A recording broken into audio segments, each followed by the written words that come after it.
नमस्कार दोस्तों, मेरा नाम है राजा मिश्रा और आपने देखना शुरू कर दिया है जर्नलिस्ट राजा यूट्यूब न्यूज़ चैनल।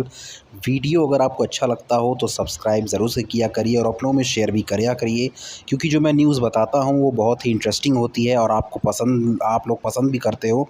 तो ऐसे ही आज की भी वीडियो आप पसंद ज़रूर करोगे क्योंकि बहुत ही इंटरेस्टिंग न्यूज़ है। तो चलिए शुरू करता हूँ। प्रज्वल रेवन्ना के भाई अब सूरज रेवन्ना भी अरेस्ट हो चुके हैं। अब वो क्यों अरेस्ट हुए हैं आगे आप सुन लो। प्रज्वल रेवन्ना के भाई सूरज रेवन्ना गिरफ्तार हुए हैं यौन उत्पीड़न के मामले में।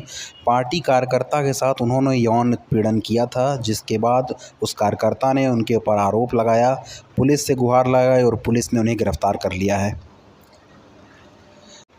उत्तर प्रदेश में योगी सरकार ने बहुत बड़ा फैसला लिया है।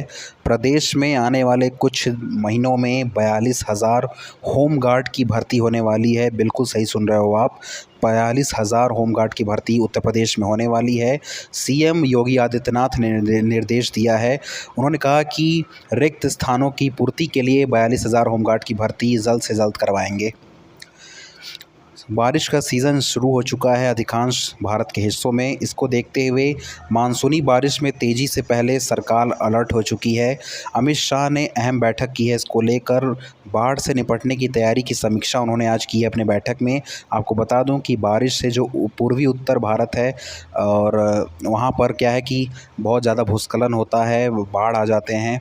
तो इसके लिए आज गृह मंत्री अमित शाह ने बैठक किया है कि कैसे हम इस आपदा से निपट सकते हैं। अभी बरसात शुरू भी नहीं हुआ है, लेकिन बाढ़ से होने वाली जो आपदा होती है उसके लिए सरकार को तैयार होना ही पड़ेगा क्योंकि ये बहुत बड़ी प्रॉब्लम है पूरे उत्तर भारत की।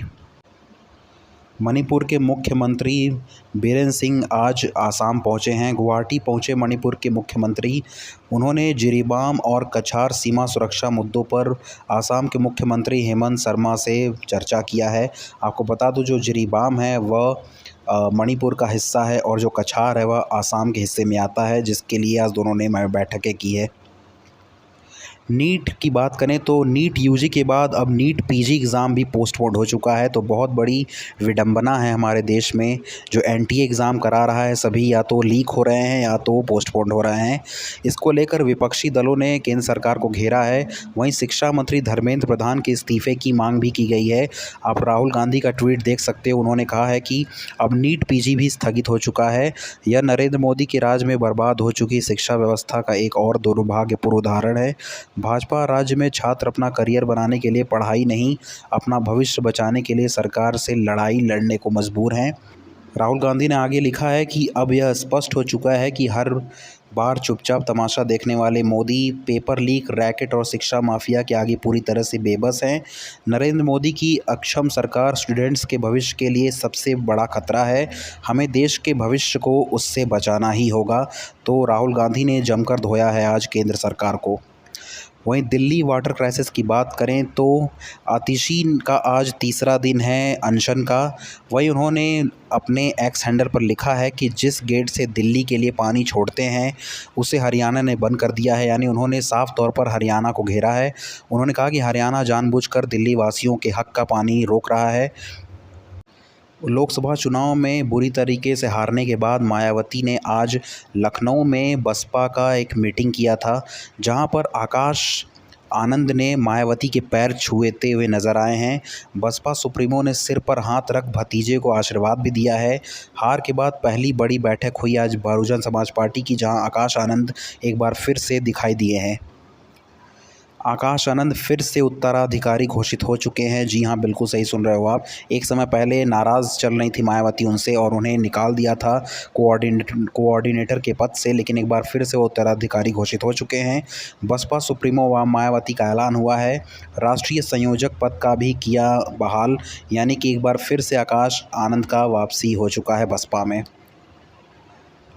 नीट पीजी और नीट यूजी का पेपर लीक होने के बाद से सभी जो विपक्षी पार्टियां हैं वह केंद्र सरकार को घेर रही हैं। इसी कड़ी में कांग्रेस नेता प्रियंका गांधी भी आज मोदी के ऊपर भड़क गईं और उन्होंने अपने पोस्ट करते हुए कहा है कि साफ सुथरे ढंग से एक परीक्षा तक नहीं करा पा रही है मोदी सरकार। नीट पेपर लीक मामले पर प्रियंका गांधी ने हमला किया है मोदी पर। उन्होंने कहा कि जितने भी युवा हैं देश के, वह मोदी गवर्नमेंट के राज में सिर्फ़ और सिर्फ संघर्ष कर रहे हैं, वो सिर्फ तैयारी कर रहे हैं, उनका ऊर्जा सिर्फ ख़त्म हो रहा है, लेकिन उनका जो नतीजा है, उनकी जो मेहनत का फल है, वो नहीं मिलता नज़र आ रहा है। पेपर हर बार की तरह एक बार फिर से लीक हो रहे हैं, इस पर बहुत बड़ा एक्शन लेना चाहिए।